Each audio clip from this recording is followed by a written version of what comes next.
people don't want to believe this is an issue. They really don't. No one does, right? Because if you believe it, it could happen to you. I mean, there's a real deep-seated fear of acknowledging that this could happen and all of us are vulnerable. Hi, I'm Chloe. I'm Chloe Newsome, and we are here with Emmy-winning and Academy Award-nominated producer Amy Ziering for this episode of Broadly Meets. Critically acclaimed producer Amy Ziering isn't afraid to use her voice to tackle some of society's most troubling issues, like sexual assault. With director Kirby Dick in 2012, she produced The Invisible War, a documentary investigating the alarmingly high rates of rape inside the U.S. military. The film went on to win both an Oscar and the Independent Spirit Award for Best Documentary. It also caught the attention of Congress and the Secretary of Defense, Leon Panetta, reforming the way sexual assault is prosecuted within the military. After revolutionizing the discussion surrounding military rape, Amy Ziering decided to take on the sexual assault epidemic on college campuses. Again in partnership with Kirby Dick, their 2015 film, The Hunting Ground, premiered at the Sundance Film Festival, earned Ziering the Stanley Kramer Award from the Producers Guild of America, and was shortlisted for an Oscar nomination. The Hunting Ground has spawned heated debates across the country with multiple screenings at colleges and universities. But just as society tries to silence and discredit rape victims, The Hunting Ground has come under fire from university administrations.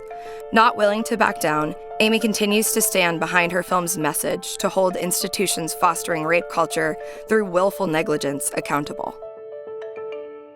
So, Amy, first of all, congratulations on recently being shortlisted for an Academy Award. Thank you. That said, there has been some recent backlash by universities in response to your film. How would you respond to that? It is kind of sad and disheartening to see that a few universities who are criticized in the film have been attacking it. And what we would encourage them to do is, instead of attacking the messenger, to really focus on the message. I mean, this is an issue that's empirically sound. We all know it's a problem. It's 92 to 98% of the time when someone reports a rape, they're telling the truth. And that's statistically consistent with any other crime in our society. And yet this is the only crime that when people come forward and report, they themselves are looked askance or questioned or vilified. And it really is awful. I mean, it's awful. It's a chilling effect on all of us. Do you think that the potential negative reactions seen by universities are ingrained in our culture and are part of silencing rape? Well, it's a great question, because honestly, what we're seeing now with this controversy around our film is what the film itself talks about. It talks about the ways in which institutions, sort of aggressively push back and run PR campaigns to defend their reputation at the expense of victims. And so it's a little overdetermined or even ironic that what we're seeing now is them taking a page out of that similar playbook to attack our film. The majority of universities have accepted the film. It's shown on more than 1,000 campuses. It's been a real catalyst for change on these campuses and also state legislatures and also in Congress. So it's a net positive. What we all need to be worried about is this epidemic, and are these statistics in which this disproportionate number of women are being assaulted while in school. And we really need to hone our focus there and worry about what to do to make that better for all our students. I was wondering if you could go into the impact that your film before The Hunting Ground, The Invisible War, had on military policy surrounding sexual assault. The Pentagon received the film as a critique and not an attack. And they embraced it. And I had meetings in Secretary of Defense's office with all his top advisors. I would like for administrators and universities to take that as an example, because what they did was, in earnest, they sort of doubled down and said, okay, there's a problem, let's try and figure out how to fix it. And now that film's a training tool on almost all Army bases, on a majority of Air Force bases, more than half the National Guard, and it actually led Secretary Panetta to change policy, which he credits the film with doing. And there have been 35 pieces of legislation written in its wake. Since these people were so often silenced, how did you get them to open up to you? The kind of trauma that sexual assault inflicts on someone tends to have that person go very internal. It's not the kind of thing that happens to you and then you race out and talk, or you protest, or you do things. You tend to be depressed, you tend to self-harm. Agoraphobia can be one of the symptoms. What's different is, because of the internet and ability for survivors to form networks and communities in the safety of their own home, they have become empowered. They have felt that they can speak out from a safe place. They have felt they've gotten information from other survivors. What was interesting, A, because the student movement was burgeoning, B, a lot of the people told me they'd seen Invisible War. They said, I trust you, and I felt empowered by watching other people speak up, that I felt safe speaking up now, which was, I think, why it wasn't so difficult for us to find people who were willing to talk to us, because I had that kind of as a calling card. Is there any advice that you can give women freshly entering college? But the first thing I'll say is, if this happens to you, it's not your fault, and you should never think there was something you could have done. I really want the focus to be on, let's try and figure out how to stop perpetrators from committing these crimes, than from figuring out victims of these crimes how to better protect themselves. The reason we call it hunting ground is we want people to get away from this thought of it's he said, she said, it's a date rape, it's murky, we don't know. It's like, actually no, what studies show and we've seen is it's target rape. This is a premeditated crime by people who really know what they're doing. What advice would you give men entering colleges and universities? There's a great new program called bystander intervention, because what we've found is that men really need to understand how these crimes are committed and how to better recognize them, because it's more common for men to not want to at all interfere in another man's sexual business, obviously, and it's very awkward for them to do so, right? A lot of these fraternity brothers have said to me, they're now going to listen differently when they hear the stories of their brothers. In the past, they would, obviously the guy would say, oh, she's a slut, she's a whore, she's lying. What we're hoping now, men with this better education and understanding, they might go, well, it's kind of weird for her to lie about that. Kind of nothing to be gained. Have any fraternities reached out to you proactively? We screened the film at University of Delaware, and 3 fraternity brothers came up to the microphone and they said, we don't have a question, we just want to tell you we're all in. Like, this film completely changed us. We're going to screen it at our fraternity house. We want to protect our sisters. We want to protect our girlfriends. And that was pretty incredible. It's a very small percentage of men that commit these crimes, but our culture, and these institutions give them cover. So most men are horrified and really want to do the right thing. How prevalent is this sexual violence upon men?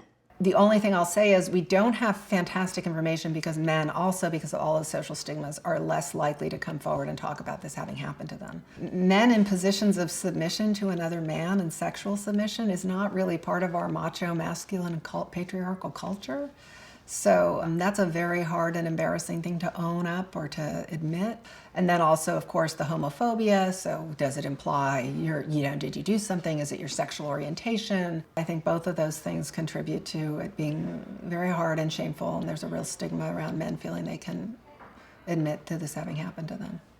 I'd love to really know and live in a culture where there was no shame around this and everybody could come forward and report it, and really know how frequently this is happening to men as well. Do you think that opening up the conversation surrounding sexual assault on college campuses will lead to bigger conversations about sexual assault in high schools? This is part of the national discourse now, in a way we can't go back on. And I do think it will have this ripple effect and continue to filter out throughout our society in really important ways. We focus on these institutions because there is something unique and categorically different about them. That allows these crimes to proliferate at these epidemic levels in a way that they can't in society at large. And right, because campuses and the military, they're both target-rich environments with a young transient population. There's a lot of ample opportunity for predators to commit these crimes because there's parties and socializing frequently, ubiquitously. Rape myths and rape culture give these crimes cover, and these institutions don't have good mechanisms in place to adjudicate them. So if you have predators in an environment where they can commit these crimes ad infinitum and no means or mechanisms in place that can impede them from doing so, you're going to see these epidemic numbers over and over again. It does seem that professional athletes, specifically football players, are given a pass when it comes to sexual assault. And other crimes, right? I mean, we see that. We fetishize these heroes in a strange way, and it's a big business sport. So there's an economic incentive to, whatever the guy does, we got to clean it up because we need that quarterback. We need those wins. We need those ticket sales. So that's going to be strong incentive to allow certain people to act with impunity when they commit crimes. The hopeful thing I'll say about sports, which I saw with the military, is they're very hierarchical, and players are very influenced by their coach the same way that soldiers are very influenced by their unit commanders. Meaning that if they set an environment and a climate tone that's respectful of women, that actually prosecutes or holds people accountable for any kind of misconduct, especially any kind of gender misconduct, you really don't see these crimes happening in those units. So we are also hoping that the message will spread to coaches so that they will exert more influence on their athletes to sort of do the right thing and have the right values, which we see as really, really possible. I cannot tell you the number of athletes who've seen my film and come up to me and said, you know, it really changed how I view this because my coach taught me that girls were all jersey chasers. Wow. You know, yeah. So when I hear anyone say they were assaulted, I assume, oh, she wanted something or she's after him. And like he said, you know, your film flipped it. Have you seen any positive responses from universities to your film? One of the most positive and incredible ones was recently the president of the University of Alaska. There was a screening on his campus. He saw the film and he then wrote a public apology to all his students in past and present for the university having let them down in some way. And he vowed in his letter to do better on this issue. So the president recently spoke out about this issue. There clearly has been cultural change. It is estimated that 1 in 5 women on college campuses has been sexually assaulted during their time there. 1 in 5. I mean, never have we seen a vice president and a president mention this. That's historic and unprecedented. And what I'm glad is that our film came out, it doubled down on this, and hopefully it's starting to right the ship. Why this crime has proliferated for so long with nothing going on is people simply don't believe women.